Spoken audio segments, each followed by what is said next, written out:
So let's read the question. The question says the standard molar enthalpies of formation of cyclohexane and benzene at 25 degrees Celsius are given.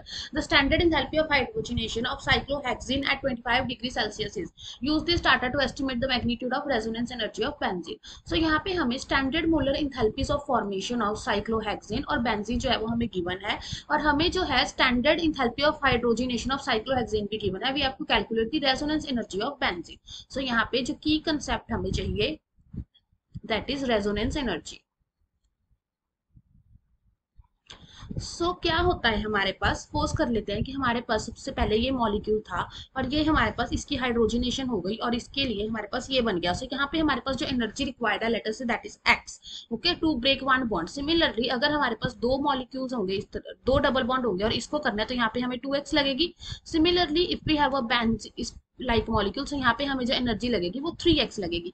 पर हमारे पास क्या होता है कि जो benzene है उसमें हमारे पास एक रेजोनेटिंग टाइप स्ट्रक्चर होता है जिसकी वजह से हमारे पास एनर्जी 3x ना लग के हमारे पास इससे कुछ कम एनर्जी लगती है. दैट मीन्स कि अगर हमारे पास इसमें इतनी एनर्जी लग रही है, सो हाइपोथेटिकल जो बेंजीन का जो हमारे पास बेसिकली स्ट्रक्चर होता है उसमें जो एनर्जी लगती है that is less than 3x. So let us से दिस इज हमारे पास कितनी एनर्जी लग रही है y. सो जो हमारे पास रेजोनेंस एनर्जी हो जाएगी वो क्या है, इन दोनों का जो डिफरेंस है that is resonance energy that is 3x minus y. सो इस क्वेश्चन में हमें जो वैल्यू निकालनी है that is for 3x minus y की एक्चुअल में इतनी थी और ये हमारे पास इतनी आई है. सो अब क्वेश्चन में अगर हम देखें हमारे पास जो x की वैल्यू है वो कितनी गिवन है. So that is the enthalpy of hydrogenation of cyclohexane is -119. so that means x हमें गिवन है -119.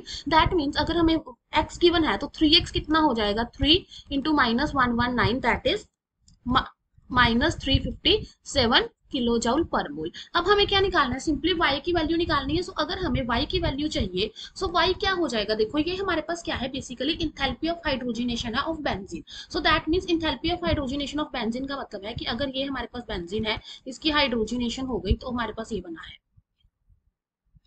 ठीक है, सो इसका मतलब क्या है, इसका मतलब क्या है कि हमारे पास जो y होगी वो क्या होगी, इसका जो इंथैल्पी और इसकी इंथैल्पी हमें सबट्रैक्ट करनी है. सिंपली अगर हमें क्या चाहिए, y की वैल्यू चाहिए. सो y की वैल्यू हमारे पास क्या हो जाएगी, that is enthalpy of this cyclohexane, sorry cyclohexane, yes that's 1 minus 156 minus of 49. so 49 हमारे पास किसकी है, बेंजीन की. सो ये हमारे पास आ जाएगी -205. सिंपली अब हमें क्या निकालनी है, resonance energy. So resonance energy is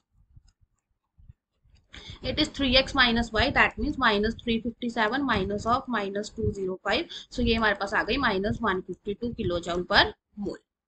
so that means the resonance energy of benzene is -152 kilojoule per mole. Hope you find the answer. Best of luck.